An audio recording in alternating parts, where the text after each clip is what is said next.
Baik, Shalom. Selamat siang Bapak Ibu, Saudara-saudara yang dikasihi oleh Tuhan. Senang sekali pada siang hari ini kita boleh jumpa kembali dalam ibadah siang, di mana kita akan sama-sama belajar akan firman Tuhan melalui pelajaran Sekolah Sabat. Pada hari ini kita sudah masuk di edisi hari Selasa 11 Januari. Judulnya adalah Ia adalah Cahaya Kemuliaan Allah, yang akan dibahas oleh hamba Tuhan Pendeta Joseph Ringo. Dan nanti kita juga akan ada doa persatuan. Dan jika ada doa-doa yang ingin dipohonkan, dipanjatkan, dan doakan, silakan tulis di ruang komentar bagi Bapak Ibu yang mengikuti melalui Facebook, dan di ruang chat room bagi Bapak Ibu yang mengikuti melalui Zoom meeting. Baik, kita akan mulai ibadah kita. Kita akan dengarkan terlebih dahulu sebuah lagu pujian.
Baik, kita akan sama-sama berdoa. Segala puji dan syukur kami panjatkan di hadapan Allah, ya Tuhan kami, Allah pencipta dan penebus kami.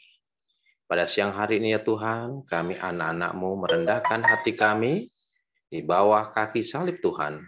untuk beribadah dan menyembah Engkau. Sementara kami akan mendengar firman Tuhan yang akan dibawakan oleh hamba Tuhan Pendeta Joseph Ringo. Biarlah urapan sorga boleh menjadi bagiannya, agar firman itu membawa kami kepada pengertian yang benar dan lebih dekat kepada cahaya kemuliaan-Mu, ya Bapa. Berkati masing-masing kami yang hadir pada siang hari ini, baik melalui Facebook maupun melalui Zoom meeting. Tuhan akan memberkati perangkat yang kami gunakan, agar semua ibadah ini boleh berjalan dengan baik.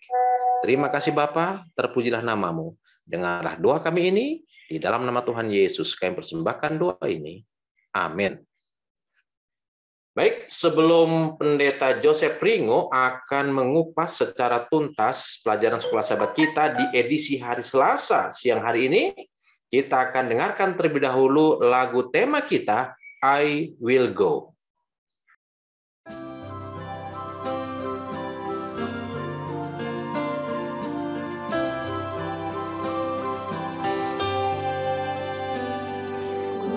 Suara Yesus panggil, ku jawab ku kan pergi.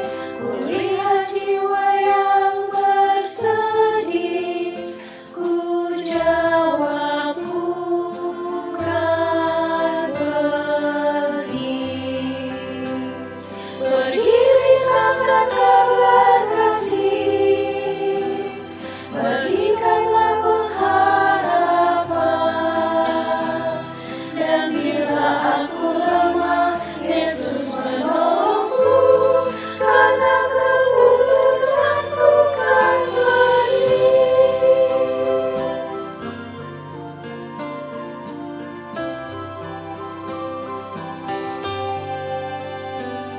I hear the voice of Jesus calling. My answer is, I will go. I see the need of people crying. My answer is, I will go. I go to share the message of love. I go to share the blessed hope. But if I get discouraged, I call to Jesus' help, because I have decided I will go.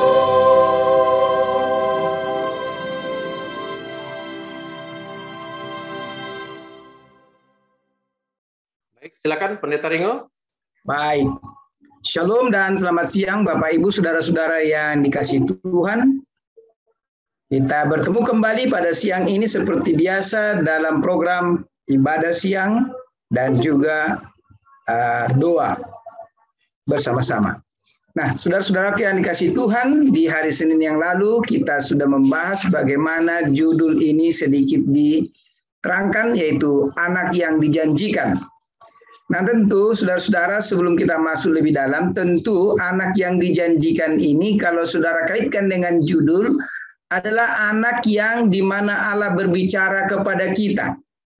Dan pada siang hari ini, anak yang dijanjikan itu adalah cahaya kemuliaan Allah. Itu makanya judulnya pada siang hari ini adalah Ia adalah cahaya kemuliaan Allah. Sedikit kita coba berikan satu analisa terhadap mengapa judul untuk pelajaran pada Sabat ketiga ini adalah anak yang dijanjikan. Nah, saudara-saudara yang dikasihi Tuhan, kalau saudara belajar sekolah Sabat pada Sabat yang lalu dalam diskusi pelajaran sekolah Sabat barangkali di gereja, saudara melihat bagaimana ayat intinya adalah inti dari segala yang kita bicarakan.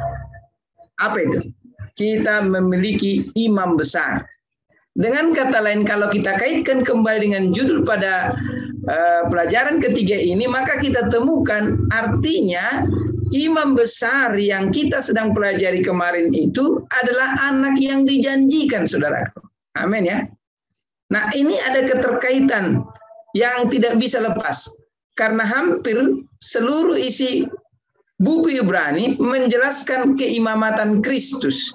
Ketika kita berbicara keimamatan Kristus, itu artinya kita berbicara imam, keimaman Yesus. Padahal sementara Yesus hidup di dunia ini, kita tidak pernah temukan Yesus bertindak sebagai imam. Dan pertanyaan yang diajukan kepadanya justru bukan imam.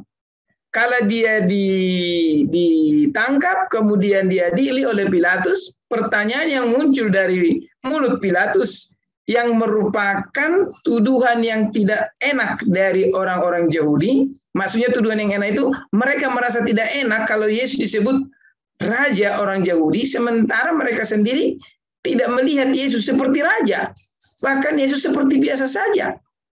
Para penjajah tetap saja berkeliaran, tidak ada efek disebut dia sebagai raja. Nah, ini membuat Pilatus bertanya, benarkah engkau raja orang Yahudi? Kata siapa?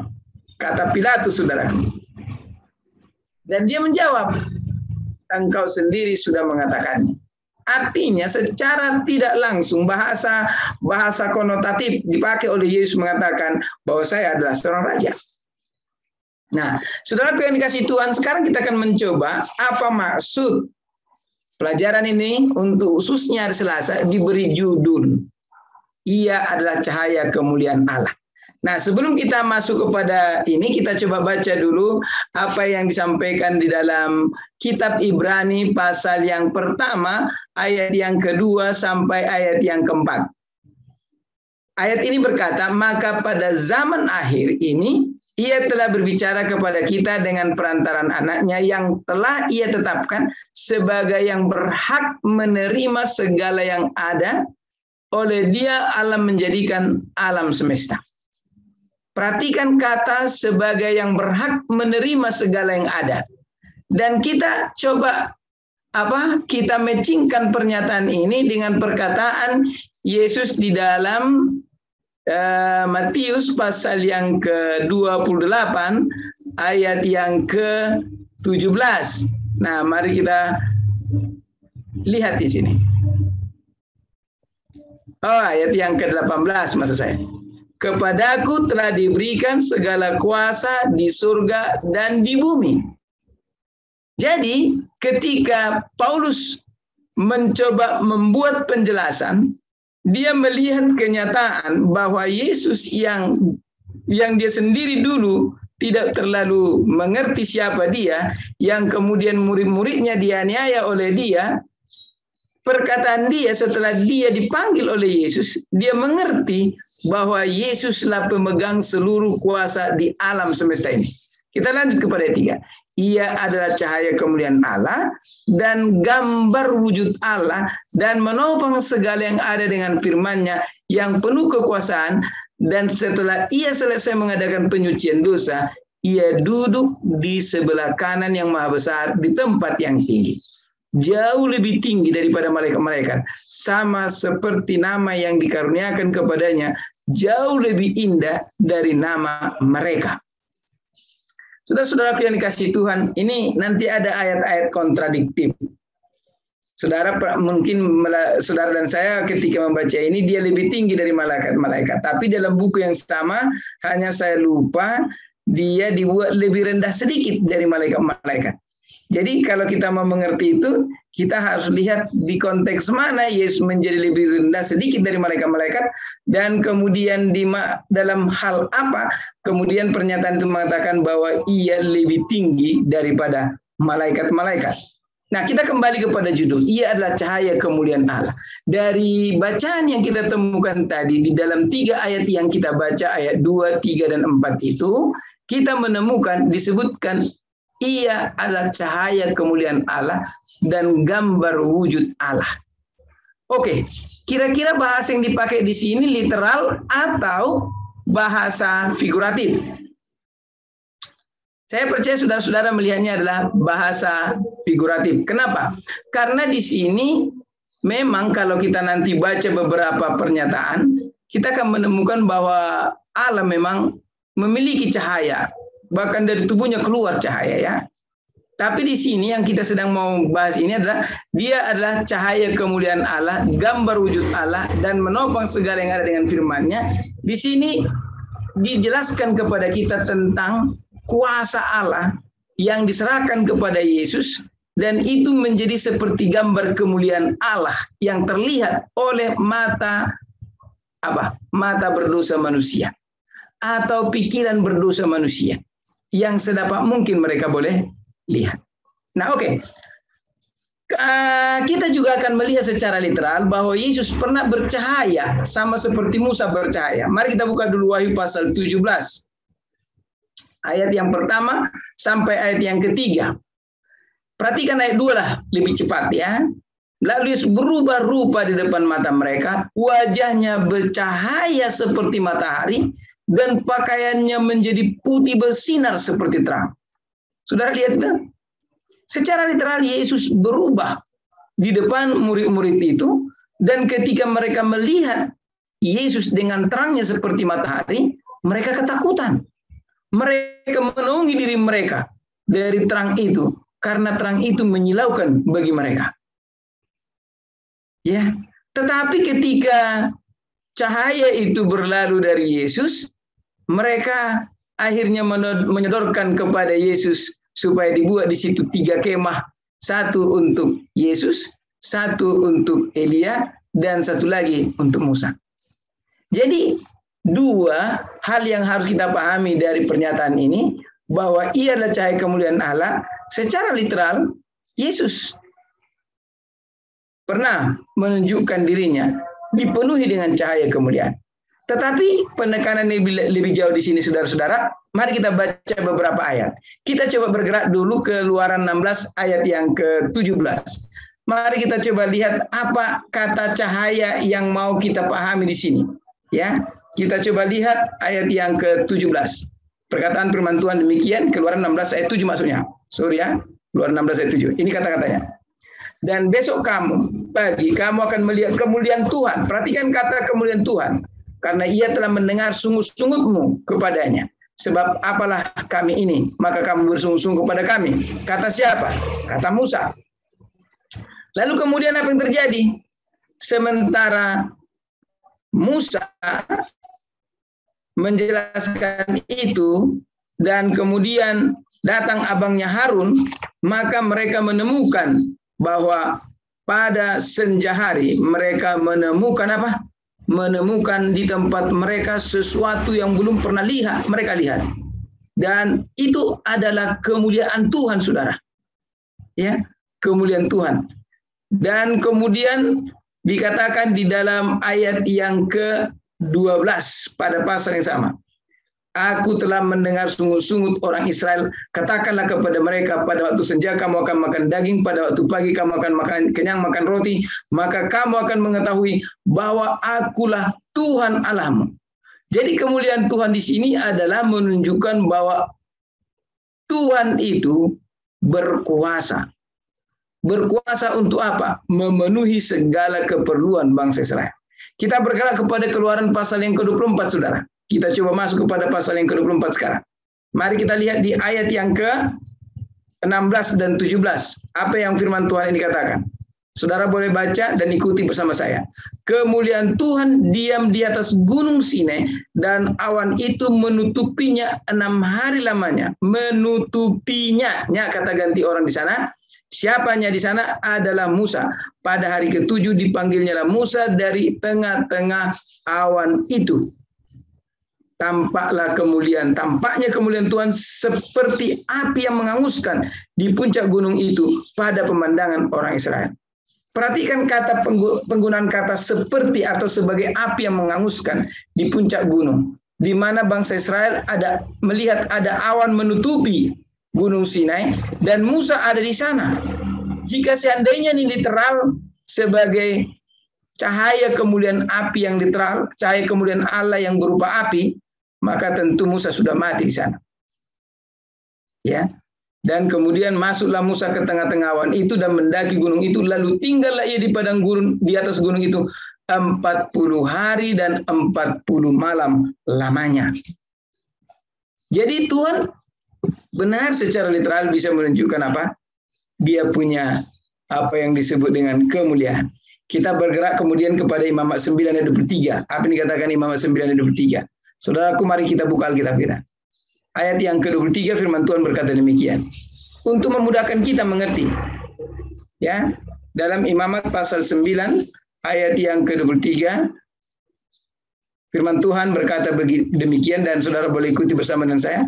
Masuklah Musa ke dalam dan Harun ke dalam kemah pertemuan. Lalu perhatikan kalimat itu. Setelah keluar, mereka memberkati bangsa itu. Lalu tampaklah kemuliaan Tuhan kepada segenap bangsa itu. Dan keluarlah api dari hadapan Tuhan, lalu menghanguskan korban dan segala lemak di atas mezbah. Tatkala seluruh bangsa itu melihat, bersorak-soraklah mereka, lalu sujud menyembah. Ada beberapa hal yang saudara harus ingat di sini.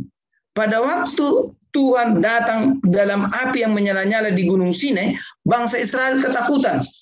Dan mereka meminta Musa lah yang mengantarai mereka kepada Tuhan. Dan Musa mau itu, karena mereka takut. Tapi kali ini ketika Musa masuk ke kemah pertemuan dan kemudian keluar, lalu memberkati bangsa itu, lalu Tuhan memunculkan dirinya lewat api. Lewat nyala api yang menghanguskan korban bakaran dan segala lemak yang ada di atas mezbah yang mereka kurbankan. Maka mereka apa? Mereka sujud menyembah. Bukan mereka malah lari, tapi bersorak-sorai. Kenapa? Karena mereka tahu itu adalah bukti perkenanan Tuhan kepada mereka.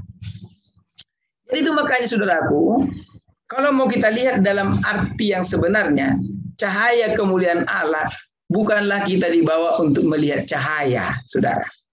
Tapi untuk melihat kehebatan Allah, melihat kekuasaan Allah, melihat kebesaran Allah.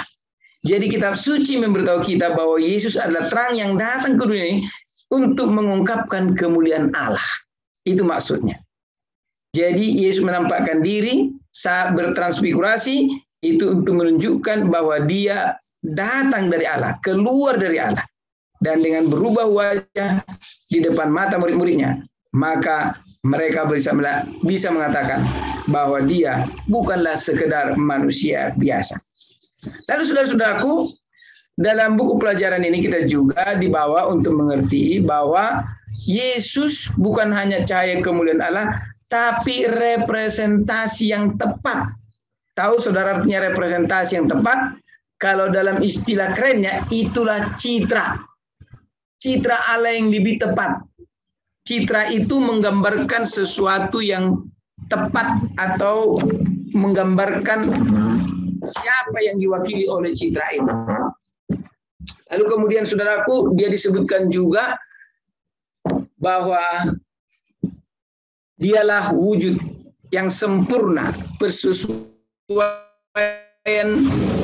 yang sempurna dalam wujud Bapa itu. Jadi Yesus membawa gambar Allah. Tetapi ingat, itu bukan esensinya. Nah, saya agak miris saudara-saudara melihat teman-teman lebih banyak berkutat dalam hal soal nama Allah, nama ini. Lalu serukanlah namanya kuat-kuat. Lalu tinggikanlah nama itu. Saya pernah membuat pertanyaan tantangan.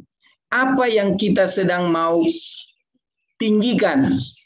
Apakah nama yang kita tinggikan atau pemilik nama yang kita tinggikan?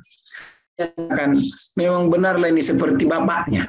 Kira-kira dalam ada dua hal yang terpikir. Bisa dia seperti bapaknya dalam arti bapaknya seorang yang baik. Tapi bisa dia menjadi seperti bapaknya dalam arti bahwa berarti bapaknya adalah seorang yang jahat. Jadi saudaraku, Yesus disebut anak oleh karena dia menggambarkan citra bapaknya. Citra bapaknya itulah yang kita sebut dalam istilah ini cahaya kemuliaan Allah. Dan kita akan masih lebih banyak lagi belajar tentang pelajaran ini karena besok kita akan melihat seperti apa kemuliaan Allah yang kita sedang sembah melalui Yesus Kristus itu. Yaitu ketika Yesus diberi wewenang untuk menciptakan semua yang ada di dunia ini. Jadi saudara-saudara, itu makanya Yesus mengatakan di dalam Yohanes 14 ayat 9, barang siapa telah melihat aku, ia telah melihat Bapa. Kalau begitu, apa yang sedang diperlihatkan oleh Yesus kepada murid-murid yang mengatakan, kan waktu itu Filipus berkata, cukuplah itu Tuhan, tunjukkanlah Bapa itu kepada kami, itu sudah cukup. Tapi Yesus berkata, Filipus, sudah berapa lama aku bersama-sama dengan kamu, tapi kamu juga tidak mengerti. Barang siapa melihat aku telah melihat Bapa. Nah, dengan kata lain pertanyaan kita adalah, kira-kira Apa yang sedang dilihat oleh murid-murid dalam diri Yesus ketika Yesus berkata, barang siapa telah melihat aku, ia telah melihat Bapa. Apakah dia akan melihat Yesus yang digambarkan seperti berambut panjang? Atau apakah dia akan melihat Allah Bapa kita itu seperti Yesus yang berjenggot? Lalu berjenggotkah Tuhan itu di surga? Ini menjadi tantangan yang menarik. Berarti dengan kata lain, Yesus tidak menunjukkan performance fisik, saudaraku. Yesus sedang menunjukkan performance karakter. Apa yang Yesus lakukan, apa yang Yesus buat, cara berpikir yang selalu bisa menerima siapa saja, cara berpikir untuk tidak pernah membenci, cara berpikir untuk selalu welcome kepada siapa saja, tidak membedakan siapapun, adalah karakteristik Allah Bapa yang sedang disampaikan. Karakteristik yang disebutkan sebagai Allah yang maha tinggi, tapi penuh dengan kelemah lembutan, penuh dengan welcoming, penuh dengan apa? Penerimaan yang luar biasa. Itulah citra kemuliaan Allah yang sedang mau ditunjukkan kepada saudara dan saya. Tetapi bukan berarti dia tidak berkuasa. Dia full power. Saya masih ingat bagaimana diceritakan oleh salah satu buku Injil, kalau nggak salah itu buku Yohanes, ketika para serdadu itu datang pada malam hari itu hendak menangkap Yesus. Dan kemudian gerombolan itu sudah mendekat kepada Yesus. Dan itu keadaan kondisi malam. Lalu kemudian Yesus bertanya kepada para serdadu itu, siapa yang kamu cari? Katanya. Oh, kami mencari Yesus dari Nazaret. Akulah dia, kata Yesus. Lalu kemudian tiba-tiba mereka berubah. Pus. Saudara tahu? Keilahian Yesus terjadi saat itu. Kuasa yang super. Semua rubah. Apakah setan dapat melakukannya? Iya, setan dapat melakukannya. Saya sudah pernah melihat bagaimana kekuatan adikodrati ditunjukkan dengan menghentakkan telapak tangan ke tanah. Banyak orang terpental. Waduh, benar apa tidak saya pikir? Dan benar terpental, saudara. Bahkan ada yang paru-parunya tersodok, bahkan memuntahkan darah. Tapi apa yang sedang saya mau tunjukkan? Yesus benar-benar adalah gambar wujud Allah yang terlihat oleh mata kita, dimengerti oleh pikiran berdosa kita, bukan sebagai seorang yang performance fisik, tetapi sebagai seorang yang kasihnya begitu luar biasa. Kasihnya begitu menyentuh, kasihnya membuat orang senang untuk berhubungan dengan dia.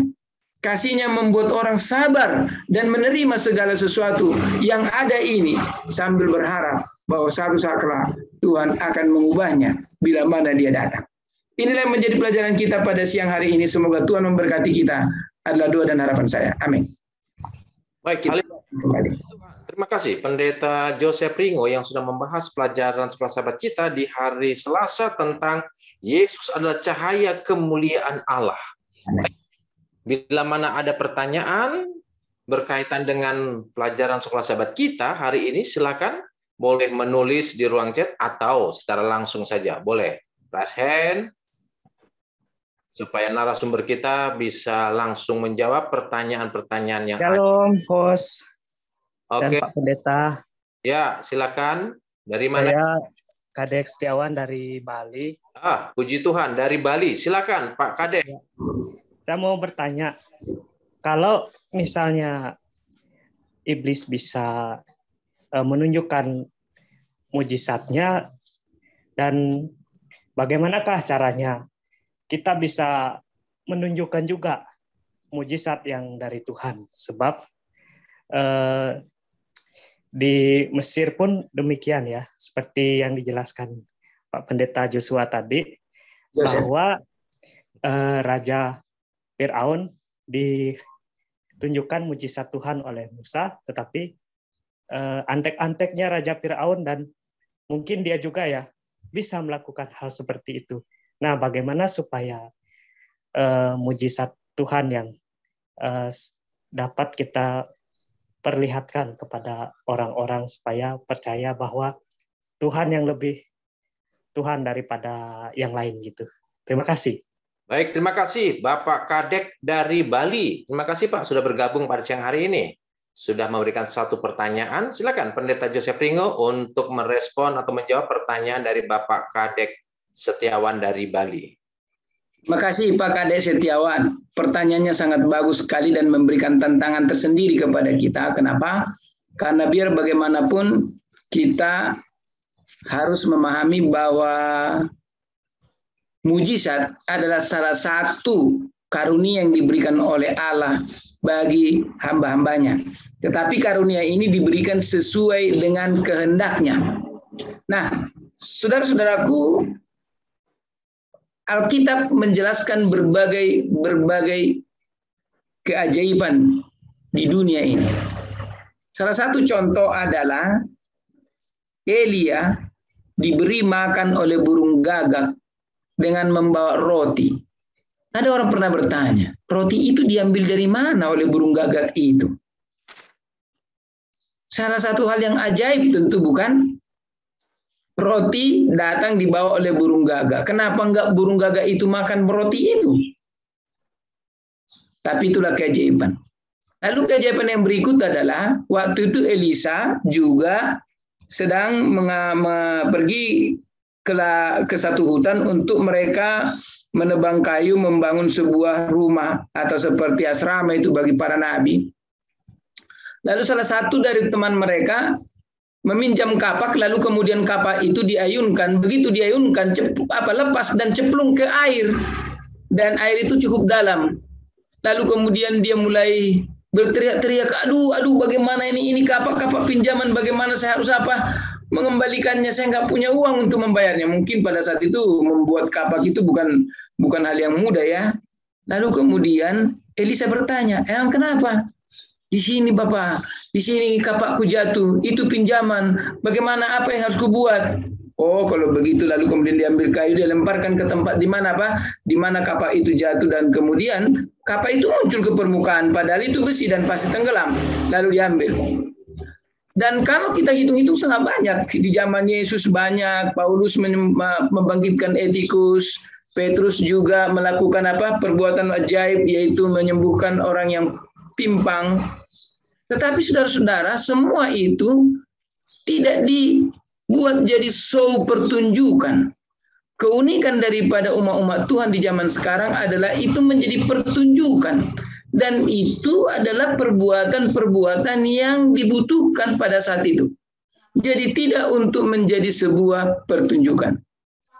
Saat tertentu dia pertunjukan. Itu makanya mujizat bukan salah satu requirement, persyaratan di dalam iman. Hidup kita sendiri pun adalah mujizat, saudara. Saya harus katakan hidup saya adalah sebuah mujizat. Karena saya dibesarkan dalam sebuah keluarga yang sederhana, di mana ayah saya hanya petani, lalu kemudian kelas 3 SMA ayah saya sudah mati, ibu saya hanya seorang penjual buku, lalu kemudian saya bukan termasuk tipe anak-anak yang suka menuntut orang tua sekolah, ya kalau disekolahkan saya sekolah, saya syukuri aja. Makanya saya agak lama tamat, saudara, dari kependetaan ini 10 tahun saya baru bisa tamat. Karena 3 tahun pertama saya bisa selesaikan, lalu kemudian pada waktu mau transfer ke UNAI, kita harus memelas-melas untuk bisa masuk dengan uang yang sedikit, tapi kemudian tidak diterima, ya saya keluar saja. Dan walaupun saya keluar, saya nggak mau jadi preman-preman di jalanan, saya tetap bisa melakukan apa saja, sampai kemudian Tuhan tunjukkan jalan saya jadi pendeta seperti sekarang ini. Apa yang saya mau sampaikan? Hidup saudara dan saya adalah mujizat. Banyak orang terkesima dengan kehidupan yang kita tunjukkan dengan kesederhanaan dan kesungguh-sungguhan, dengan karakteristik yang tersendiri, dan itu menjadi mujizat, Pak Kadek. Tetapi bila mana penting itu, Tuhan akan lakukan sesuatu yang lebih daripada apa yang kita bayangkan. Lydia kenapa dibangkitkan dari kematian?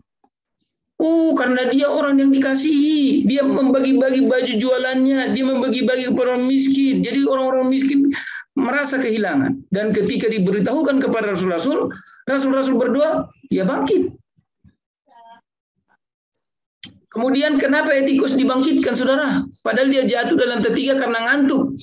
Sekarang ini orang yang ngantuk di gereja dia ejek-ejek. Kenapa Etikus dibangkitkan? Tetapi itu menjadi satu pelajaran bagi mereka bahwa mereka yang berbicara ini adalah orang-orang yang diberi kuasa khusus oleh Tuhan.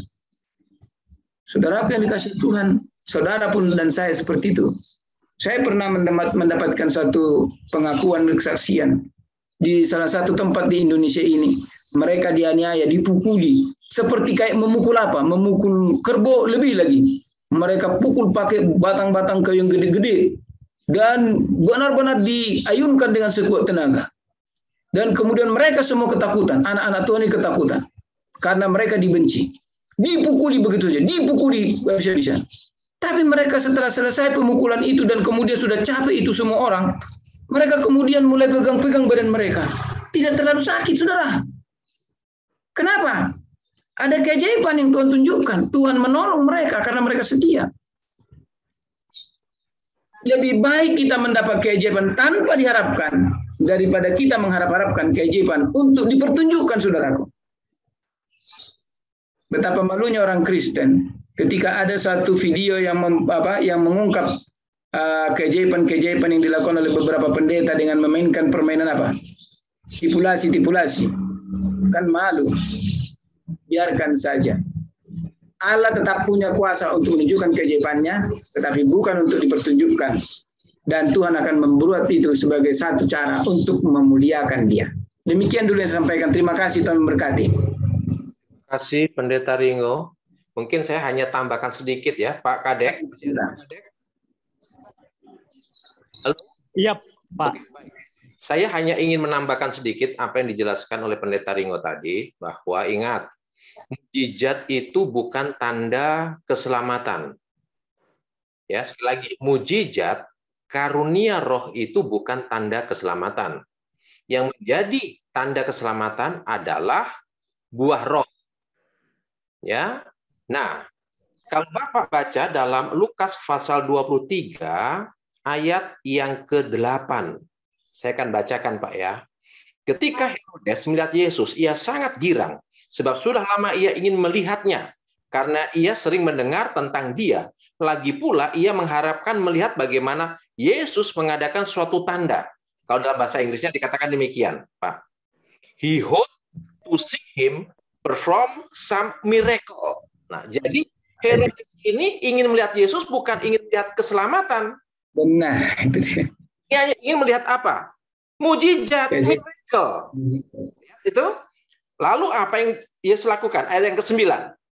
Ia mengajukan banyak pertanyaan kepada Yesus, tetapi Yesus tidak memberi jawaban apapun. Yesus tidak melakukan mujizat apapun, oleh karena Yesus tahu bahwa melihat Yesus dari sisi mujizat yang dilakukan oleh Yesus. Dan Yesus tidak lakukan itu.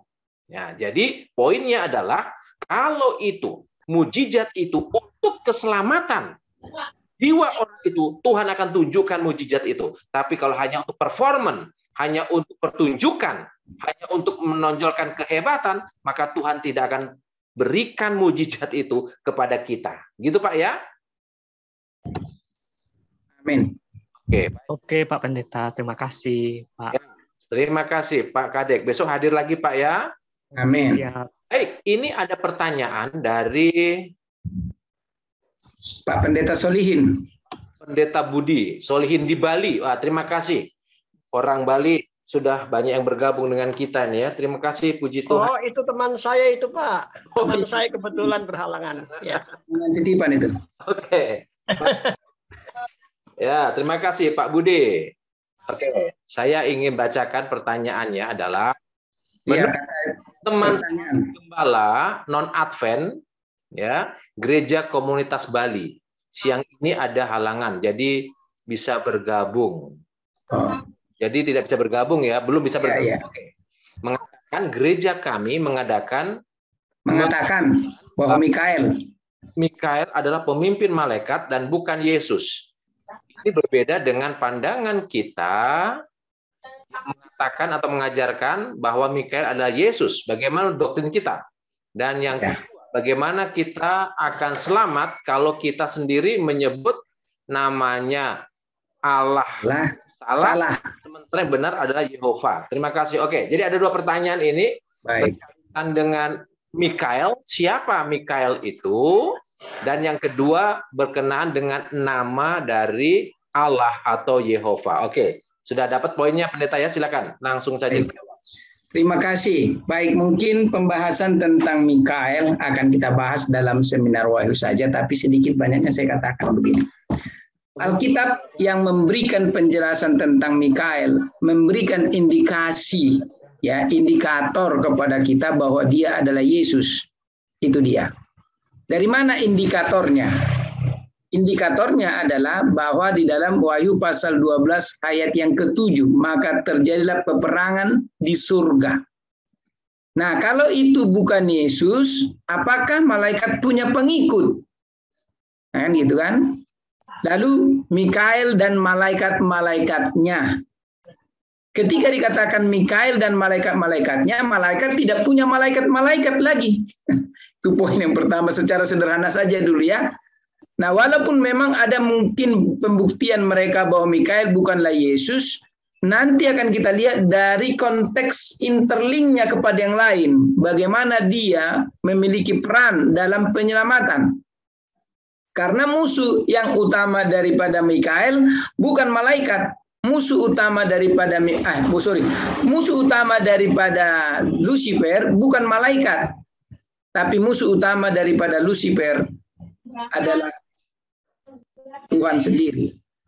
Dan itulah makanya karena Lucifer berperang di surga melawan siapa? Mikael. Maka Mikael itu adalah Yesus. Kemudian kata Mikael itu datang daripada Malaki dan El. Malaki itu artinya raja. El adalah Elohim. Jadi perpaduan dari dua kata. Dari kata itu dapat kita simpulkan dia bukan malaikat. Tetapi dia adalah Elohim, Tuhan, yang adalah Raja. Dan gelar Raja akan dikenakan kembali kepada Yesus setelah kerajaan itu sudah penuh di tangannya. Kerajaan di mana? Kerajaan di dunia ini. Itu dulu tentang itu. Lalu kita bergerak kepada nama. Saudara-saudaraku, bagaimana kita akan diselamatkan kalau kita sendiri menyebut nama Allah yang salah? Oke. Siapa nama Tuhan? Yesaya 42 ayat 8. Mari kita baca. Oke, kita baca dulu ya. Dan ini ayat ini sangat jelas menyebutkan nama itu dengan eksplisit, tidak lagi perlu diragukan ya. Boleh ada yang mau membacakan, silakan. Yesaya 42 ayat 8, apa dikatakan? Nah, saya bacakan kalau mungkin saudara-saudara agak sedikit lebih lama. Ikuti aja dengan saya. Aku ini Tuhan. Loh, mana namanya? Aku ini Tuhan. Itulah namaku. Nah, kan di sini bahasa Indonesia tidak menyebut nama, malah sebutan disebut Tuhan. Aku tidak akan memberikan kemuliaanku kepada yang lain atau kemasyhuran kepada patung. Kata Tuhan di sini adalah 4 huruf tetragrammaton dari bangsa Ibrani.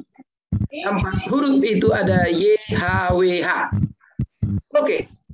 Bagaimana kita menyebut nama YHWH sesungguhnya? Dan kapan kata nama YHWH ini tidak lagi disebutkan?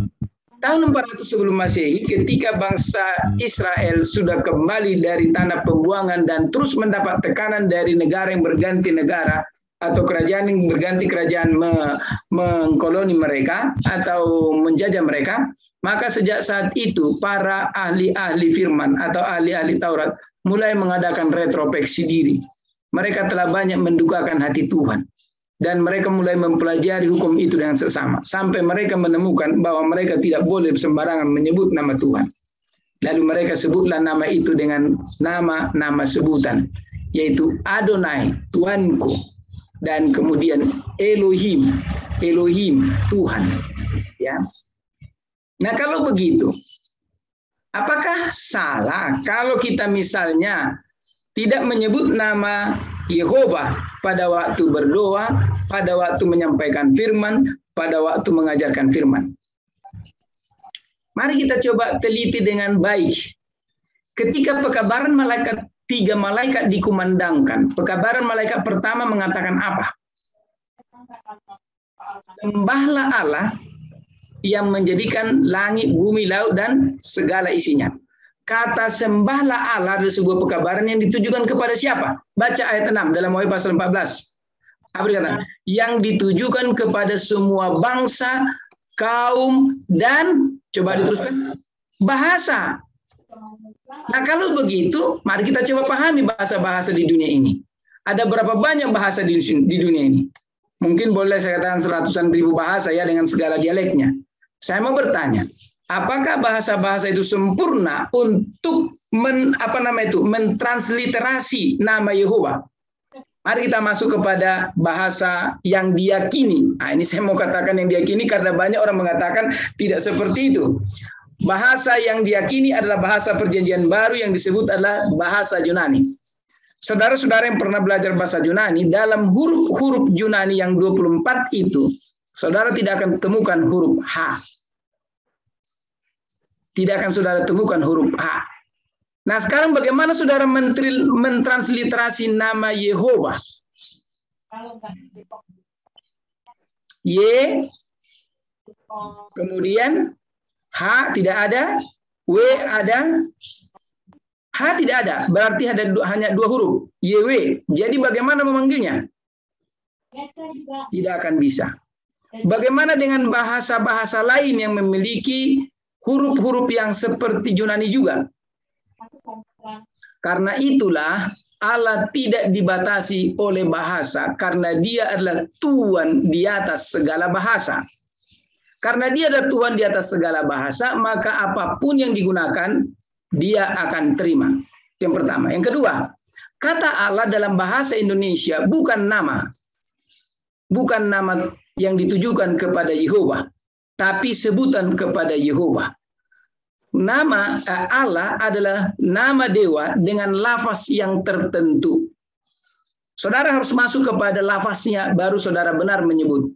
Ketika saudara menyebutkan Allah adalah nama dewa, ketika dia disebut dengan Allah, itulah lafaznya.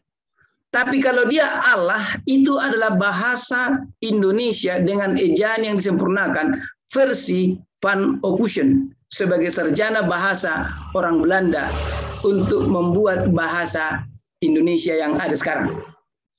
Oleh karena itu, maka ketika kita menyebut nama Allah, itu adalah sebutan, bukan nama. Nama itu tadi di dalam Yesaya 42 disebut dengan T huruf besar, U huruf besar, H huruf besar, A huruf besar, N huruf besar, dengan catatan sejak saat bangsa Yahudi menetapkan satu aturan, tidak boleh menyebut nama itu dengan sembarangan, maka nama itu ketika ditemukan dalam tertulis akan dibaca dengan Adonai atau dibaca dengan Elohim. Oleh karena itu, apakah menjadi gagal kita mengenal keselamatan? Saya mau bertanya, apakah saudara bisa mengatakan dengan menyebut nama Yehova saudara selamat? Memang benar. Kata Yehova terdiri YHWH, mohon maaf ini agak sedikit panjang, YHWH yang terdiri dari empat huruf sakral atau 4 huruf keramat itu. Kalau saudara mau tahu, itu terdiri dari 2 kata, yaitu satu namanya Haya. Yehaw itu Yeha Haya. Haya itu artinya hidup. Bahasa Arab hayat. Bahasa Ibrani Haya. Jadi Yehova itu Tuhan yang hidup. Tuhan dalam arti yang hidup, pemberi hidup. Berarti pemberi selamat. Dengan konteks ini, para pencinta nama Yehova mengatakan, sedangkan nama itu sendiri sudah menunjukkan keselamatan. Bagaimana kalau kita menyebut nama itu dengan cara yang salah? Itulah makanya mereka mendesakkan supaya penyebutan nama Yehova dikembalikan di dalam Alkitab. Dalam pengembalian nama Yehova kepada Alkitab, saya tidak keberatan. Karena kenapa? Itu memang nama yang sebenarnya. Tetapi mengharuskan orang menyebut nama Yehova baru selamat, kita sudah mulai menjadi seperti kayak gaya bahasa. Karena firman Tuhan tidak dibatasi oleh bahasa. Kalau nanti saudara menggunakan bahasa, maka saudara lihat nanti Matius tidak boleh dibaca dengan Matius, Matias. Kemudian nama Markus tidak ada, nggak tahu entah apa mereka sebutkan. Karena Markus itu kan bahasa Ibrani, itu bahasa Yunani. Maka banyaklah kerepotan-kerepotan. Saudaraku lihat, kita tidak diberikan atau saudara dan saya tidak disuguhkan bahasa. Yang disuguhkan kepada saudara adalah apa? Firman, kebenaran, dogma, ajaran.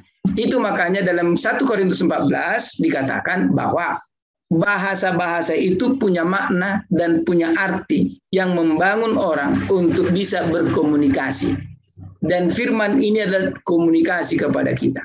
Nah, di surga nanti saya mau tanya, bahasa apa yang kita pakai? Nggak ada bahasa Indonesia di surga, saudara. Apalagi bahasa Batak. Orang Batak paling suka berbahasa Batak. Dan orang Jawa suka berbahasa Jawa. Nggak ada itu di surga. Kita nanti akan menggunakan satu bahasa. Sebagaimana Allah menciptakan Adam dan Hawa dengan satu bahasa, maka satulah bahasa nanti setelah kita diselamatkan. Bahasa apa itu? Bahasa surga. Bagaimana itu? Nanti. Ikutlah ke surga. Nah, karena itu saudara-saudara yang dikasih Tuhan, tidak ada dosa kalau kita menyebut nama Allah atau menyebutkan Allah untuk Dia. Karena Allah itu menjadi apa? Sebutan. Seperti bahasa Batak, debata. Debata itu dalam bahasa Batak itu sebenarnya serapan daripada dewata. Lalu di bahasa Batak kan debata. Ada kata dalam bahasa Batak mula jadi nabolun. Saya nggak suka menyebut oppu mula jadi nabolun. Karena dia oppu berarti manusia. Tapi kalau mula jadi nabolun artinya pemula dari segala yang ada saya terima. Jadi itu makanya saya katakan debata mula jadi nabolun saya senang. Tapi debata oppu mula jadi nabolun saya tidak bisa. Karena oppu itu ada sebutan kepada oppung. Tapi itu pun Yesus dan Bapa kita Allah yang di surga kita sebut Bapa. Berarti semua orang bisa seperti orang Jawa bisa menyebutkan yang maha tinggi itu Romo, kan begitu tak? Tidak ada masalah toh. Semua itu adalah bahasa komunikasi. Jadi karena itu saudaraku yang paling tepat adalah ingat hukum ketiga. Jangan menyebut nama Tuhan Allahmu dengan sembarangan. Tuhan memberkati kita. Amin. Baik, terima kasih. Karena waktu kita sangat terbatas, ya mungkin kalau ada pertanyaan boleh di chat secara pribadi pada narasumber kita, Pendeta Joseph Ringo. Baik, sebelum kita masuk di doa persatuan, silakan Pendeta kasih closing statement. Baik, closing statementnya adalah, saudaraku, cahaya kemuliaan yang dimaksud di sini adalah bagaimana Yesus mempertunjukkan karakter Bapa kepada manusia. Dan saudara dan saya juga disebutkan oleh Yesus, jadilah terang dunia. Berarti saudara dan saya juga menjadi cahaya kemuliaan Yesus. Dengan arti, tunjukkanlah karakter daripada Yesus. Tuhan memberkati kita. Amin. Amin. Baik, terima kasih. Selanjutnya kita akan dengarkan sebuah lagu pujian dan nanti doa tutup akan dilayangkan oleh Pendeta Joseph Ringo.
Amin. Mari kita berdoa. Tuhan, terima kasih atas segala kebaikan-Mu. Tuhan, terima kasih atas siang hari ini, oleh karena kami boleh berkumpul, mengenal dan memahami akan kebesaran kasih-Mu melalui pekerjaan dan pelayanan Yesus yang diterangkan sedemikian rupa baiknya oleh kitab Ibrani. Dan pelajaran ini akan terus kami selidiki sampai triwulan ini. Dan Tuhan, terima kasih oleh karena kami percaya Tuhan akan memberikan hikmat bagi kami untuk memahaminya, karena dengan inilah Engkau memanggil anak-anak-Mu untuk menjadi ahli waris dalam kerajaan-Mu. Sehingga kami dengan iman menyambut penebusan, pengantaraan, dan kehidupan yang Yesus tawarkan untuk kami boleh lakukan di dunia ini. Bapak, terima kasih oleh karena siang hari ini kami sudah boleh menyelesaikan ibadah siang dan dua permohonan yang kami sampaikan.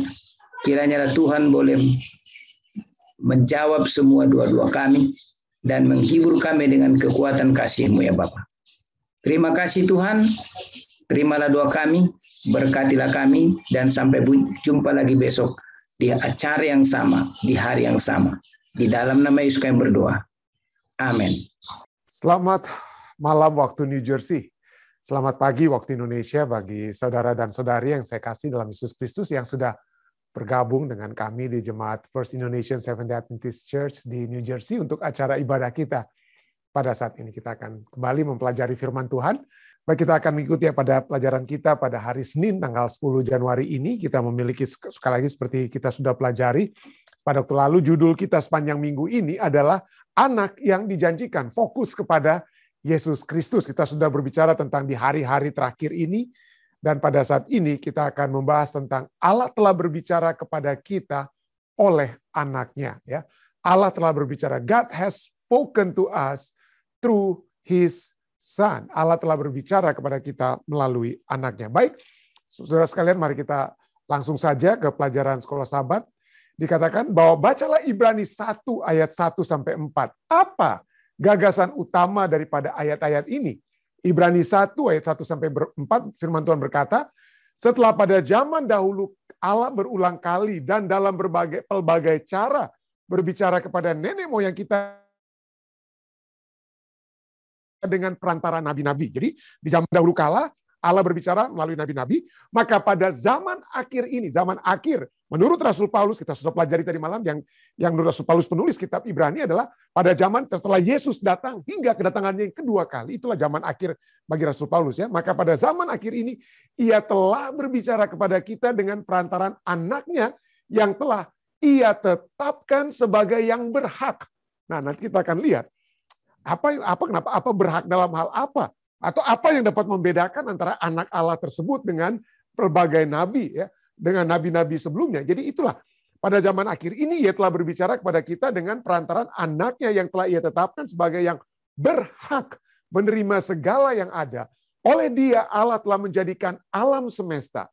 Ia adalah cahaya kemuliaan Allah dan gambar wujud Allah, dan menopang segala yang ada dengan firman-Nya yang penuh dengan kekuasaan.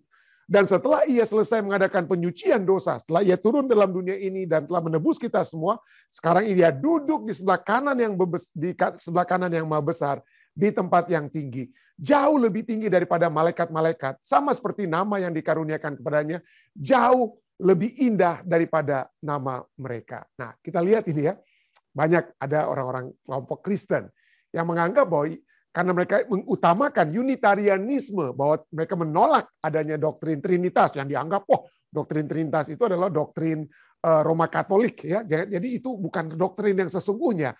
Dan mereka katakan, wah ini Yesus itu ujung-ujungnya ada salah satu argumen mereka adalah bahwa Yesus itu adalah manusia biasa yang kemudian diangkat oleh Allah menjadi anaknya dan dijadikan istimewa oleh siapa ya? Oleh Allah. Tetapi kalau kita lihat, ini Ibrani 1 ayat 1 sampai 4 ini bagaikan juga kitab Yohanes pasal yang pertama ayat 1 sampai 5 berbicara tentang firman tersebut yang ada sejak semula. Melalui Yesuslah dikatakan yang menjadikan alam semesta. Kalau Yesus hanyalah anak yang dari manusia, dilahirkan hanya mulai ke eksistensinya, itu mulai dari saat Maria melahirkan dia, maka dia bukan menjadi pencipta apa ya, pencipta alam semesta. Ya. Jadi disinilah kita melihat bagaimana keilahian Yesus kembali ditekankan di dalam kitab Ibrani ayat 1 sampai dengan ke-4. Nah, itulah salah satu yang mungkin dapat sedikit saya tambahkan.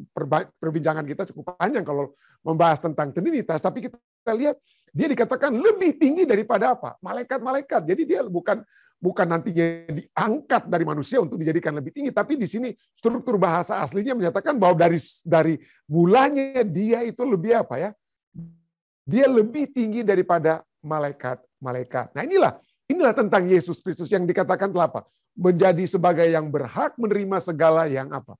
Segala yang ada. Nah, pelajaran kita kemudian menyatakan Ibrani 1 ayat 1 sampai 4 hanyalah satu kalimat dalam bahasa asli Yunani dan dikatakan bahwa itu adalah yang paling indah di seluruh perjanjian baru dari sudut pandang seni retorisnya, dari penggunaan seni bahasanya ya.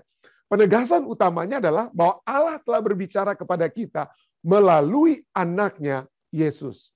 Nah, bagi orang Yahudi di abad pertama Masehi, firman Allah sudah lama tidak terdengar. Sudah lama tidak terdengar ya, sejak kitab terakhir ya, Maliaki ya, tidak terdengar banyak, sekitar 400 lebih tahun ya. Nah, wahyu terakhir yang diungkapkan dalam firman Allah yang tertulis telah datang melalui Nabi Maliaki dan pelayanan Esra serta Nehemia 4 abad sebelumnya. Tetapi sekarang melalui Yesus, Allah berbicara kembali kepada mereka lagi. Wahyu Allah melalui Yesus, bagaimanapun itu, lebih tinggi dari wahyu yang telah Allah buat melalui para nabi. Karena Yesus adalah sarana wahyu yang lebih besar. Dengan kata lain, nanti kita akan lihat bahwa melalui Yesus, Allah memberikan the final words. Ya, the final words, ya, firman terakhir itu diberikan kepada apa ya? Yesus yang sempurna tentunya ya. Firman terakhir yang sempurna diberikan kepada Yesus ya. Sarana wahyu yang terakhir atau Yesus adalah sarana wahyu yang lebih besar dari para nabi. Bagi Paulus, keilahian Yesus tidak pernah dipertanyakan ya. Bagi Paulus tidak perlu lagi dijelaskan, oh Yesus itu apa? Yesus itu adalah sederajat dengan Allah, satu substansi dengan Allah. Udah diasumsikan ya. Semua mereka apa? Orang-orang di perjanjian lama memahami hal tersebut. Cuman ya kita lah mungkin ya, manusia di saat ini ingin korek-korek tentang keilahian daripada Yesus Kristus. Tapi bagi Rasul Paulus semuanya itu sudah diasumsikan demikian. Sudah diterima. Seperti perjanjian lama tidak perlu lagi berbicara tentang jangan kamu apa? Binatang-binatang yang haram jangan kamu jadikan makanan. Nggak perlu lagi. Kenapa? Karena sudah diasumsikan, mereka memang sudah apa? Tolak. Ya, seperti kalau kita membaca kitab Kisah Fatsal 10, tidak perlu lagi dijelaskan tentang binatang-binatang haram yang tidak boleh jadi makanan. Ya, dengan kata lain. Jadi seperti demikianlah keilahian Yesus memang telah diasumsikan demikian. Nah juga bagi Paulus, perjanjian lama adalah firman Allah.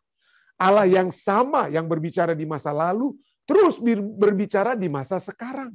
Perjanjian lama mengkomunikasikan pengetahuan yang benar tentang kehendak Allah, ya, yang sesuai dengan kebutuhan manusia saat itu. Namun, untuk bisa memahami maknanya yang lebih lengkap, lebih sempurna, hanyalah pada saat anak datang di bumi. Hanyalah pada saat Yesus datang di bumi. Dalam benak penulis, ya, wahyu Bapa dalam anak memberikan kunci untuk memahami luasnya perjanjian lama yang sebenarnya. Sama seperti gambar di kotak teka-teki gambar ya, yang memberikan kunci untuk menemukan tempat yang tepat untuk setiap potongan gambar lainnya. Seperti puzzle ya. Orang-orang potongan-potongan gambar yang kita susun satu demi satu. Sehingga setelah selesai, waduh kita lihat memang ada apa ya, ada gambar yang utuh dari puzzle tersebut atau kotak teka-teki gambar. Jadi ada kuncinya ya. Yesuslah yang menyempurnakan sehingga terlihat, waduh ini rupanya apa? Puzzle tersebut, word puzzle atau picture puzzle tersebut ya. Jadi lebih lengkap dengan adanya Yesus sebagai kuncinya. Yesus telah membawa begitu banyak terang pada perjanjian lama. Sementara itu, Yesus datang menjadi perwakilan dan juru selamat kita. Dia akan menggantikan kita dalam pertarungan dan mengalahkan si ular. Demikian pula dalam kitab Ibrani, Yesus adalah pelopor atau kapten dan perintis orang percaya Ibrani 2 ayat 10, Ibrani 6 ayat 20. Dia berjuang untuk kita dan mewakili kita. Ini juga berarti bahwa apa yang Allah lakukan untuk Yesus, wakil kita, Bapa juga ingin lakukan untuk kita. Bapa juga ingin lakukan untuk kita. Dia yang meninggikan Yesus di sebelah kanannya juga ingin kita duduk bersama Yesus di atas takhtanya. Wahyu 3:21 berbicara tentang hal tersebut. Dan kita ketahui di masa kerajaan 1000 tahun, kita akan duduk bersama-sama dengan Yesus di atas apa? Di atas takhtanya. Ya. Nah, pekabaran Allah kepada kita di dalam Yesus tidak hanya mencakup apa yang Yesus katakan, tetapi juga apa yang Bapa lakukan melalui dia. Perbuatan, bukan hanya perkataan, tetapi juga perbuatan melalui dia dan kepadanya. Semuanya untuk keuntungan bagi kita pada masa sekarang dan kekekalan. Jadi ingat, perkataan Bapa melalui Yesus dan perbuatan Bapa melalui Yesus. Ya, kita akan lihat dalam bagian tambahan kita ya. Pertanyaan bagi kita untuk semua pada saat ini. Pikirkan apa artinya Yesus Allah yang datang ke dunia ini. Ya.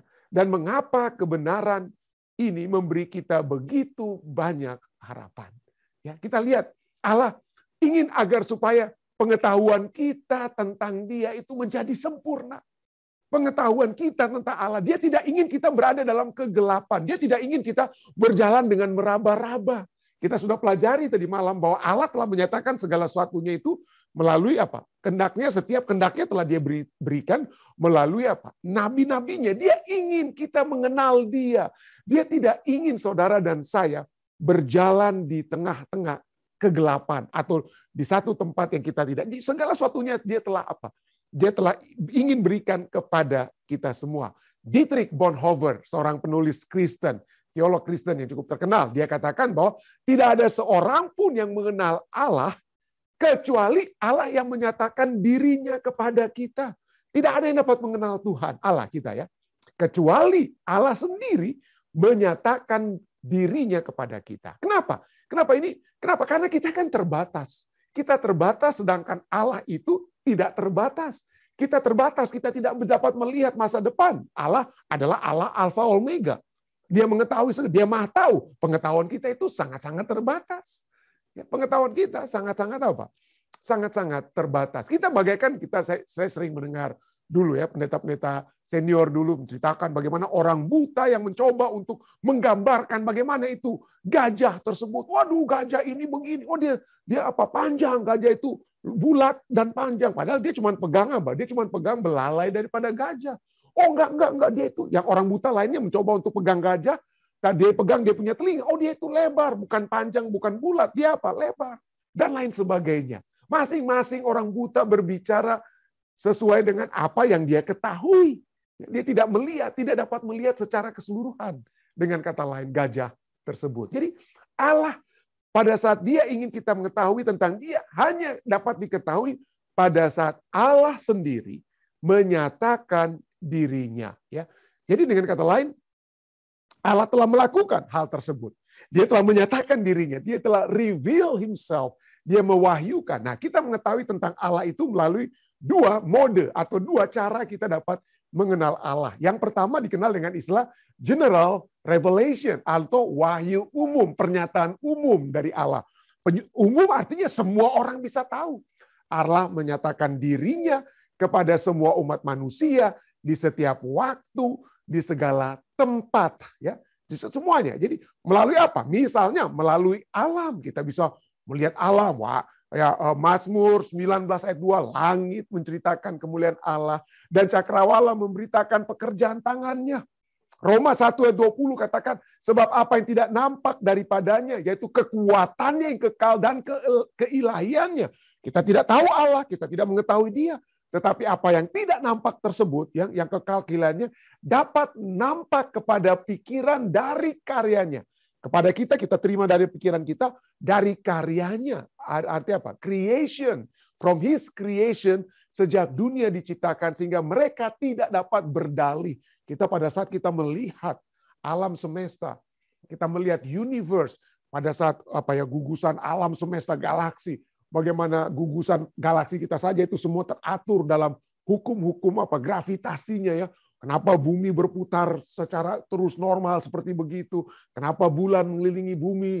Ya, kenapa bumi dan bulan mengelilingi matahari dan semua pada porosnya masing-masing? Semuanya ada keteraturan. Tidak bisa tidak kita mengatakan ada pencipta, ya. Tidak bisa tidak kita. Jadi melalui alam kita dapat mengenal Allah. Atau melalui sejarah. Ahli teologi katakan melalui sejarah. Ayub berbicara segala sesuatu itu diatur oleh Allah, ya, dengan kata lain, ya. Perjalanan kehidupan bangsa-bangsa, perjalanan kehidupan umat manusia, sejarah umat manusia, sejarah bangsa-bangsa diatur. Dan yang dapat kita lihat bagaimana Allah mengatur perjalanan, misalnya bangsa Yahudi, orang-orang Israel, bagaimana Allah telah mengatur mereka keluar dari Mesir. Dan sejarah bukan hanya Alkitab, sejarah juga mencatat bagaimana penyertaan Tuhan itu begitu hebat kepada mereka. Lalu apalagi? Hati nurani kita. Hati nurani kita, ya. Dan ini semua Tuhan sudah berikan. Namun yang umum ini ya dapat kita mengenal Allah, tetapi banyak ketidaksempurnaannya. Dengan kata lain, kenapa? Misalnya alam semesta ini bisa saja sudah dirusakkan. Atau kalau ada anak-anak muda kita yang tidak mau lagi melihat alam ke dunia, anak-anak kita jarang mau, mereka maunya main games misalnya, ya. Jadi mereka tidak lagi ingin melihat alam, melihat gunung, melihat keindahan-keindahan alam. Jadi mereka tidak bisa melihat kehadirat Allah melalui alam, ya. Dan juga dengan sejarah, kalau kita tidak buka buku sejarah atau pandangan sejarah berbeda. Bagi orang kita yang belajar Alkitab, mungkin kita bilang, wah, perjalanan kehidupan orang Israel itu adalah satu perjalanan yang menunjukkan tuntunan Tuhan, adanya Allah yang menuntun mereka. Tapi bagi orang lain katakan, wah, itu tuntunan iblis. Orang Israel itu, yang orang Israel lakukan itu kejahatan. Mungkin ya, bagi mereka itu bukan Tuhan yang mimpin, itu kejahatan. Kita harus hancurkan mereka. Inilah pemahaman tentang sejarah itu dapat apa? Berbeda. Jadi itulah sebabnya alam, sejarah maupun hati nurani itu tidak dapat menggambarkan secara apa? Secara lebih sempurna, sehingga Allah memberikan yang lebih baik. Apa itu? Bukannya wahyu umum, tetapi Allah memberikan special revelation atau wahyu khusus. Di sini Allah menyatakan dirinya kepada orang-orang tertentu, kepada Adam, Hawa, Abraham, kepada Yakub, kepada Yosua, Musa, dan lain sebagainya. Kepada orang-orang tertentu, pada waktu-waktu tertentu, di zaman itu, pada tempat-tempat tertentu, di Timur Tengah pada saat lalu. Itulah konteks daripada Alkitab, ya. Pada orang-orang tertentu, waktu-waktu tertentu, pada tempat-tempat tertentu, yang dapat menjadikan satu komunikasi bagi kita yang aplikasi-aplikasinya menyatakan kehendak-kehendak Allah kepada umat manusia. Betul, Allah hanya berbicara mungkin kepada Musa, bagi orang Israel pada saat mereka keluar dari Mesir. Tetapi itu juga dapat menjadi satu pelajaran bagi kita, orang-orang umat-umat pilihan Allah, bukan di zaman Musa, bukan di zaman kita keluar dari Mesir, ya, bukan, tetapi dapat menjadi satu pedoman bagi kita yang lengkap untuk dapat menuntun kita kepada keselamatan. Jadi melalui apa? Melalui kitab suci. Nah, inilah, ya. Nah, kenapa Allah ingin menyatakan dirinya? Kenapa harus ada wahyu umum? Harus ada wahyu khusus, ya. Kenapa harus ada kitab suci dengan kata lain? Kenapa harus ada semua ini? Karena manusia telah terpisah dengan Allah dengan apa? Dengan adanya dosa, ya. Tadinya sebelum ada dosa, Adam dan Hawa itu bercakap muka dengan Allah. Malaikat Tuhan menurut para nabi dan bapa itu turun naik untuk bercerita tentang apa? Tentang kasih Tuhan dan lain sebagainya. Jadi tidak ada penghalang, tidak ada yang menghalangi pertemuan antara manusia dengan Allah sebelum dosa datang. Tetapi apa yang terjadi setelah dosa datang? Bukannya Allah yang lari dari kita, tapi kita yang kita sudah pertama-tama kita yang melarikan diri dari Allah, ya. Jangan kita terbalik, ya. Jangan kita terbalik. Kejadian 3:8-9. Pada saat setelah mereka jatuh dalam dosa, Adam dan Hawa, mereka bersembunyi, kan? Kenapa? Ketika mereka mendengar bunyi langkah Tuhan Allah yang berjalan di dalam taman itu pada waktu hari sejuk, bersembunyilah manusia dan istrinya itu terhadap Tuhan Allah di antara pohon-pohonan dalam taman. Ayat 9. Tetapi Tuhan Allah memanggil manusia itu dan berfirman kepadanya, "Di manakah engkau?" Di manakah engkau? Tuhan ingin apa? Berfirman. Tuhan ingin memiliki satu hubungan kembali dengan manusia, walaupun dosa telah apa? Memisahkan, ya. Dosa harus memisahkan. Kenapa? Karena dosa Allah yang suci, maha suci, tidak dapat. Karena manusia yang tidak suci lagi, itu kalau melihat kemuliaan Allah itu akan hangus, saudara-saudara, ya. Kemuliaan Allah itu begitu suci, akan hangus, ya. Dengan kata lain, ya. Bahasa manusianya dengan kata lain, ya. Jadi dosa telah menyebabkan Allah harus mengkomunikasikan hal-hal, bahkan bukan itu saja, dosa menyebabkan Allah harus mengkomunikasikan hal-hal yang tadinya bukan merupakan topik pembicaraan. Di Taman Eden ya, nggak ada nggak ada masalah dosa, bukan malah dosa, ada salah tulis saya sedikit ya. Masalah dosa, rasa bersalah, kebejatan, adanya perlu penebusan dan lain sebagainya. Itu semua itu bukan merupakan topik yang tadinya topik pembicaraan, tetapi setelah adanya dosa, maka Tuhan harus mengkomunikasi. Perlu wahyu khusus supaya manusia yang berdosa ini dapat apa? Kembali. Nantinya dikembalikan dalam proses penebusan untuk dapat berkomunikasi atau dapat memiliki satu keberadaan kembali bersama-sama dengan Allah seperti saat mereka berada di Taman Eden. Tidak ada apa? Tidak ada pemisahan. Jadi manusia itu sangat-sangat memerlukan wahyu yang apa ya? Memerlukan wahyu yang khusus ya. Ya, Rasul Petrus, bukan Petrus, Rasul Paulus ya. Dia menyatakan perlunya, dia menyatakan goalnya, keinginan, kerinduan Rasul Paulus ini dalam Filipi 3 ayat 10. Dia katakan apa? Yang ku kehendaki ialah mengenal Dia. Aku ingin mengenal Dia dan kuasa kebangkitannya dan persekutuan dalam penderitaannya di mana aku menjadi serupa dengan Dia dalam kematiannya. Bukan hanya Rasul Paulus ingin dia mengenal Allah, mengenal Yesus Kristus ya, mengenal Allah Yesus Kristus, tapi dia juga mau umat-umat Kristen semua juga mengenal Yesus. Dia mau itu jadi tujuan kita semua. Pengenalan akan Kristus ya. Fokus kepada Kristus. Kita sudah ulangi dari tadi malam ya. Fokus kepada Kristus bukan krisis, mengenal Kristus. Itu yang utama bagi Rasul Paulus ya. 1 Kolose 1 pasal pertama ayat 9, Kolose 1 ayat 9 katakan, kami tiada berhenti-hentinya berdoa untuk kamu. Kami meminta supaya kamu menerima segala hikmat dan pengertian yang benar untuk mengetahui kehendak Tuhan dengan sempurna. Bukan untuk berspekulasi ini dan itu di luar kehendak Tuhan, di luar firman Tuhan. Mari kita, kehendak Tuhan yang sempurna itu ada di dalam apa yang Dia nyatakan di dalam kitab suci, bukan apa yang terjadi di berita-berita di luar kita, saudara. Mari kita itu ketahui kehendak Tuhan dengan sempurna. Kenapa? Kalau kita mengenal Dia, mengetahui kehendaknya dengan sempurna, maka seperti Yohanes 17 ayat 3 katakan, inilah hidup yang kekal itu. Apa itu hidup yang kekal? Yaitu bahwa mereka mengenal Engkau, satu-satunya Allah yang benar, dan mengenal Yesus Kristus yang telah Engkau utus. Jadi Alkitab, Rasul Paulus ya dalam Filipi, dalam Kolose, dan Yohanes dalam Yohanes 17 ayat 3 menyatakan fokus kita itu mengenal siapa ya? Mengenal Yesus ya. Mengenal Yesus. Itulah sebabnya karena fokus kita itu adalah Yesus, itulah sebabnya pelajaran kalau sahabat kita katakan bahwa wahyu yang terlengkap itu, the final word of God, wahyu khusus yang terlengkap itu adalah di dalam siapa ya? Di dalam diri Yesus Kristus. Ibrani 1 ayat 1-2, mari kita baca kembali. Setelah pada zaman dahulu Allah berulang kali dan dalam pelbagai cara berbicara kepada nenek moyang kita dengan perantara nabi-nabi, maka pada zaman akhir ini Ia telah berbicara kepada kita dengan perantaran anaknya yang telah Ia tetapkan sebagai yang berhak menerima segala yang ada. Oleh Dia Allah telah menjadikan alam semesta. Yang berhak. Bahasa Inggris katakan apa? Heir ya. Kleronomos ya. Kleronomos yang berarti an heir, an inheritor, ahli waris, seseorang yang mewarisi. Artinya yang mewarisi, yang berhak, artinya ada yang tidak berhak, ada yang tidak menjadi ahli waris, tapi Yesuslah yang berhak. Yesuslah yang berhak, yang menjadi ahli waris. Ada mungkin yang sudah dikirim sebelumnya, seperti pelajaran kita. Ini katakan apa? Dari perantaran apa? Nabi-nabi. Nabi-nabi sudah diberikan untuk membawa apa? Membawa kabar tentang Allah, untuk menyatakan, untuk dapat kita melihat tentang pernyataan diri Allah. Ya. Tetapi yang membawakan tentang diri Allah yang sesungguhnya, yang menjadi ahli waris Allah yang sesungguhnya, bukan para nabi. Bukan para nabi. Dengan kata lain, sebagai ahli waris, Yesus memiliki kelebihan khusus.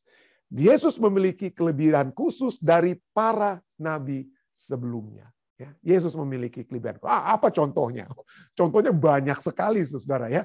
Banyak sekali. Misalnya, Yesus berkata dalam Matius 5 ayat 27 sampai 28, kamu telah mendengar firman, jangan bersinah.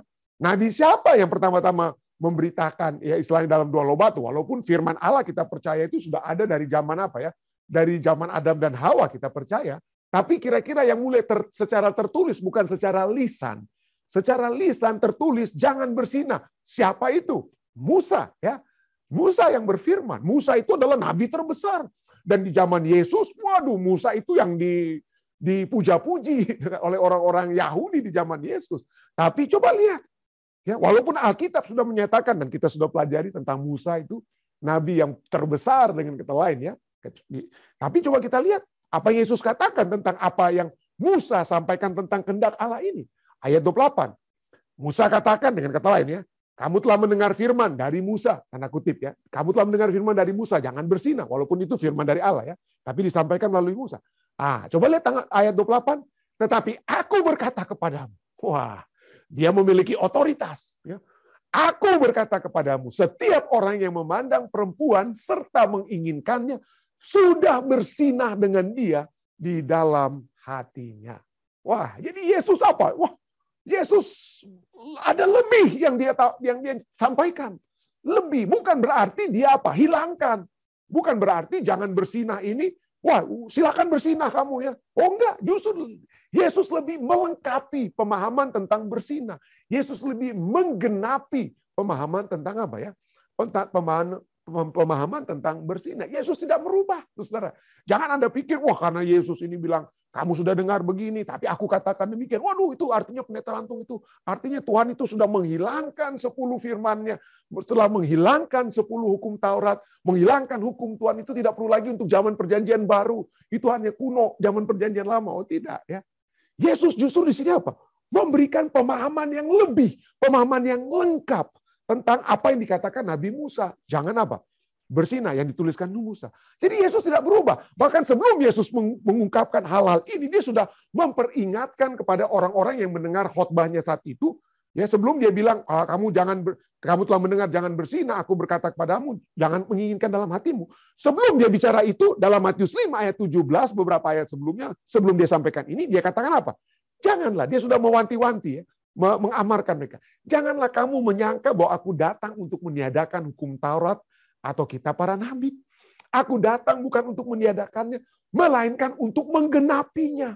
Ya, melainkan untuk menggenapinya. Ya, apa yang para nabi telah sampaikan, ya, hukum Taurat, kitab para nabi, aku datang bukan untuk meniadakannya, melainkan untuk menggenapinya. Aku datang untuk plero, to make full. Ya, melengkapi, menjadikan lengkap, penuh, ya, to complete, to fills it up, seperti gelas minuman kita, cuma setengah penuh. Tapi Yesus datang, gelasnya itu jadi apa? Jadi penuh. Bukan berarti Yesus pada saat dia datang, dia buang air dalam gelas. Enggak, dia nggak buang tuh air dalam gelas.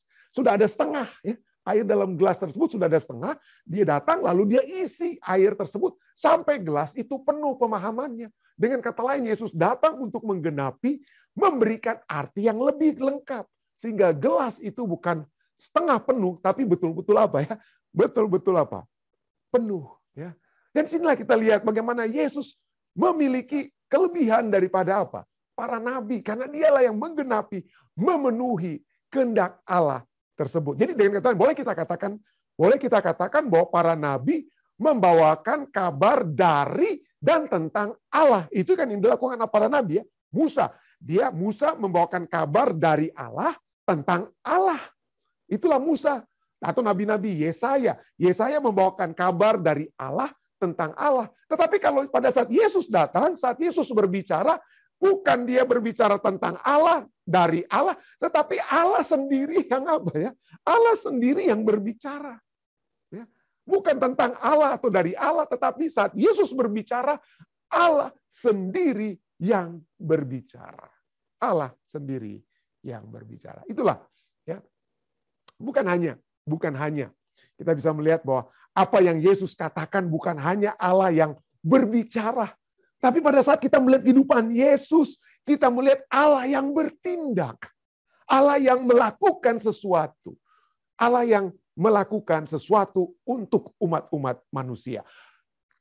Tidak apa ya, kita bisa melihat misalnya apa yang Allah lakukan. Dia membangkitkan Lazarus. Ya, itu sudah diberikan satu contoh. Dia menyembuhkan orang-orang yang sakit. Dia membantu, dia memberikan makan pada orang-orang yang membutuhkan. Jadi itulah Allah yang bertindak. Allah yang ingin memberikan kepenuhan kepada umat manusia. Allah yang ingin memberikan apa? Kehidupan. Kehidupan ya. Saya kadang-kadang pada saat ada yang berduka saat ini ya. Ada keluarga-keluarga yang berduka, seringkali kita mencoba untuk menghibur mereka. Saya pikir ya mungkin dari satu sisi ada mungkin ya percaya ada sedikit kebenarannya ya. Ada yang katakan begini kepada yang berduka. Saudara, jangan bersedih ya. Jangan bersedih. Kita semua sayang kepada yang meninggal, entah itu istri, suami, anak. Kita semua sayang. Tapi Allah lebih sayang, makanya Allah mengambil anak tersebut. Allah mengambil suami tersebut. Allah mengambil istri tersebut. Ya betul ya, dalam satu sisi kita dapat melihat Allah yang mengizinkan segala sesuatu. Tetapi saya tidak percaya bahwa itulah kehendak Allah untuk apa ya? Membawakan kesedihan, membawakan kematian kepada umat manusia. Saya percaya itu adalah usaha setan dan akibat dosa. Allah tidak berkehendak saudara dan saya itu apa ya? Memiliki kesedihan dalam apa ya? Dalam perpisahan kematian tersebut. Ya, pada saat Yesus datang ke Maria dan Marta, Lazarus meninggal, Yesus juga apa ya? Sedih ya. Sedih karena bukan karena apa? Karena dia merasakan bahwa kematian itulah yang telah menyebabkan perpisahan antara seorang kakak dengan adik mereka, seorang ayah dengan anak mereka, suami dengan istri dan lain sebagainya. Dan Yesus menangisi karena itu bukan rencana Tuhan. Bukan rencana Tuhan adanya kematian. Tuhan tidak berencana untuk mengambil. Bukan karena Tuhan sayang anak Anda, istri Anda, suami Anda, orang tua Anda. Tuhan ambil dari Anda. Anda dibiarkan menangis. Ya, hati-hati ya. Jadi kita mungkin maksud baik untuk membantu mereka. Melihat berserah kepada Tuhan. Tapi kalau Anda berada dalam keluarga seperti itu, apa kira-kira pandangan Anda? Saya mengasihi anak ini. Kok Tuhan ambil? Apa ini rencana Tuhan? Saya bersedih saat ini. Ya, saya harus kehilangan. Itu bukan rencana Tuhan. Tuhan tidak memiliki rencana. Itulah sebabnya Yesus datang saat itu. Dia menangis dan dia bangkitkan Lazarus untuk menunjukkan kepada saudara dan saya. Hei, rencana Tuhan bukan kematian. Ya, akulah kebangkitan dan hidup. Yesus katakan. Yesus tidak katakan, akulah kematian untuk supaya kamu mati. Itu aku kendaki. Tidak, akulah kebangkitan dan hidup, itu Yesus katakan. Marilah kita menghibur orang-orang yang berduka. Bukan dengan kata-kata yang seakan-akan mengajak mereka melihat bahwa Allah kita itu Allah kematian. Dia adalah Allah kehidupan. Allah kebangkitan dan Allah kehidupan. Anyway, bukan hanya dari perkataan, tetapi kehidupan Yesus adalah manifestasi daripada kehidupan Allah. Dan Allah yang fokusnya adalah hidup, bukan mati. Saudara, fokus Allah itu kepada kehidupan, bukan kematian. Ya. Inilah sebabnya pada saat jadi pada saat tentara-tentara Romawi melihat Yesus yang mati di kayu salib, mereka bukan melihat kehidupan manusia. Yang mereka lihat adalah kehidupan Allah. Itulah sebabnya serdadu-serdadu Romawi dalam Matius 27 ayat 54 katakan, kepala pasukan dan prajurit-prajuritnya yang menjaga Yesus menjadi sangat takut ketika mereka melihat gempa bumi dan apa yang telah terjadi. Lalu berkata, apa yang mereka katakan? Apa kesaksian mereka? Sungguh ia ini adalah anak Allah. Dia adalah Allah, dia bukan manusia biasa. Ya, itulah kesaksian mereka. Kesaksian Yohanes, 1 Yohanes 1 ayat 1. Apa yang telah ada sejak semula, yang telah kami dengar, dan telah kami lihat dengan mata kami, yang telah kami saksikan, dan telah kami raba. Dia meraba Yesus semua. Ya. Dia melihat Yesus, dia melihat kehidupan Yesus, dia melihat tindakan Yesus. Dia bukan melihat tindakan Yesus yang bunuh orang, buat orang mati atau apa, tapi membangkitkan anak yang seorang ibu yang bersedih dengan anaknya mati. Yesus bangkitkan karena dia tidak mau ada yang bersedih dengan orang lain. Dia membangkitkan Lazarus karena dia tidak mau seorang kakak-kakak kehilangan adik mereka. Jadi apa yang telah kami saksikan, kami raba dengan tangan kami tentang firman hidup. Jadi yang Yesus lakukan itu adalah firman seperti yang dalam Yohanes 1 katakan dan Ibrani 1 ayat 2 tadi katakan. Yohanes juga katakan, dia adalah firman hidup. Dan tentang dialah Ya, kehidupannya lah itulah. Itulah yang kami tuliskan kepada kamu. Itulah kesaksian Yohanes tentang kehidupan siapa? Kehidupan Yesus. Dan Yesus sendiri membuat satu pernyataan. Yesus membuat satu pernyataan. Dalam Yohanes 14 ayat 9. Barang siapa telah melihat aku, bukan hanya mendengar aku ya, melihat aku, melihat perbuatan-perbuatanku, ia telah melihat Bapa. Ia telah melihat perbuatan Bapa. Coba kita lihat dalam kehidupannya. Mari kita kembali pada tadi. Adakah Yesus membunuh seseorang ya, dari hidup jadi mati? Adakah itu kehendak dia? Tidak ya. Dia menginginkan hanya kehidupan, bukan kematian ya, kebangkitan. Jadi fokus kita pada saat kita menghibur orang-orang yang berduka, bukan Allah yang mematikan dengan kata. Saya mengerti, saya ulangi. Saya mengerti. Anda akan berkata bahwa ini adalah apa? Mari kita berserah kepada Tuhan. Jadi Tuhan yang memberi, Tuhan yang mengambil. Mungkin ada ayat-ayat dari Ayub ya seperti begitu. Tapi mari fokus kita juga. Jangan hanya seakan-akan membawa satu pemahaman bahwa Tuhan adalah Tuhan yang hanya mengambil ya seperti begitu ya. Tapi kalau kita lihat Tuhan kita adalah Tuhan yang memberi. Tuhan yang memberikan kehidupan. Tapi poinnya adalah firman Tuhan itu. Firman Tuhan secara khusus itu ada di dalam diri Yesus Kristus. The final word of God. Kata firman Allah yang final itu ada di dalam diri siapa ya? Yesus Kristus. Jadi itulah sebabnya fokus kita itu adalah apa ya? Yesus. Ada begitu banyak firman Tuhan. Ada begitu banyak firman Tuhan yang belum kita mengerti. Ada begitu banyak firman Tuhan yang kalau kita gali, bukan seperti yang saya katakan tadi apa? Kalau kita menggali firman Tuhan, kita melakukan exegesis ya istilahnya, menggali firman Tuhan. Tapi yang terjadi saat ini orang-orang menimpali firman Tuhan itu seperti tadi malam, pembahasan tadi malam, istilahnya exegesis, gantinya firman Tuhan itu kita keluarkan, tapi kita isi firman Tuhan itu dengan hal-hal yang terjadi di luar firman Tuhan itu sendiri. Tapi ajakan kita, mari kita fokus kepada apa? Kepada Kristus dan bukan apa? Krisis. Jangan kita mengadakan seperti tadi malam saya katakan apocalyptic speculation, spekulasi apa yang dinyatakan oleh Allah, apocalyptic speculation. Apa yang dinyatakan Allah itu adalah pada umumnya ada dalam firman-Nya. Dalam firman-Nya, bukan penulis-penulis buku ataupun apa yang dikatakan oleh seorang yang menyatakan dia menyatakan inilah yang pernyataan Allah ya dia akan datang 2027 seperti kalau kita hubungkan kembali ya dengan pembahasan kita tadi malam.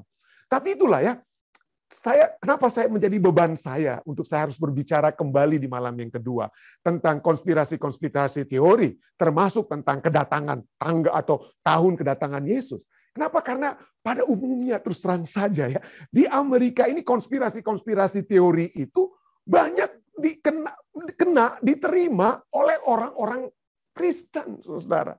Sangat disayangkan.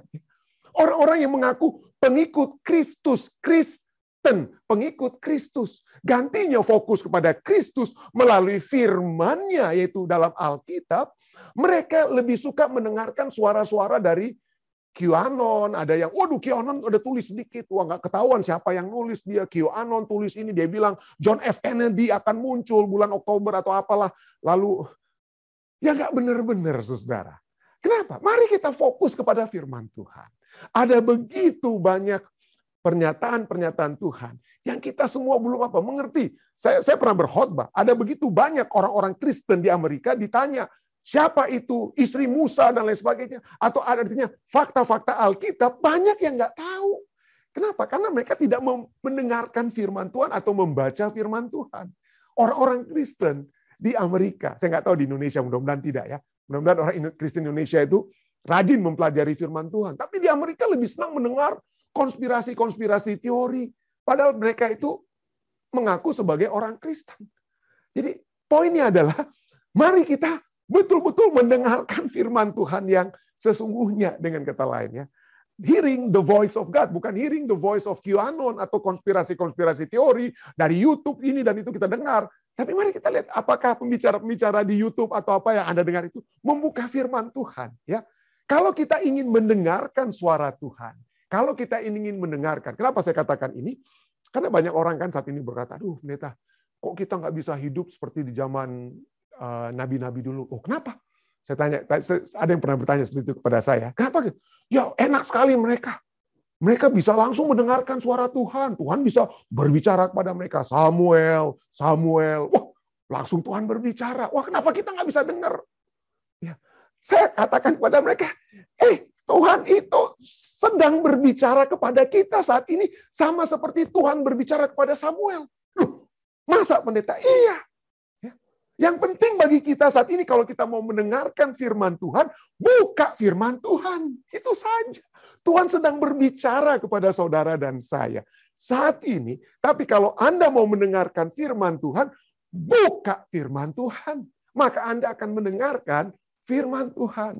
Nggak usah dengar dari YouTube dan lain sebagainya. Buka saja firman Tuhan. Renungkan firman Tuhan. Meditasi dengan firman Tuhan. Kalau kita mendengarkan firman Tuhan yang berfokus kepada Kristus, bukan berfokus pada krisis yang bilang, waduh ini, krisis itu, krisis ini, krisis itu. Wah, makanya Yesus datang 2027 dan lain sebagainya. Jangan. Ya. Mari kita buka firman Tuhan, bukan buka koran, bukan buka berita-berita dan lain sebagainya. Lalu, ini firman Tuhan ini firman Tuhan ini. Dari koran ini disambung dengan firman Tuhan, hati-hati.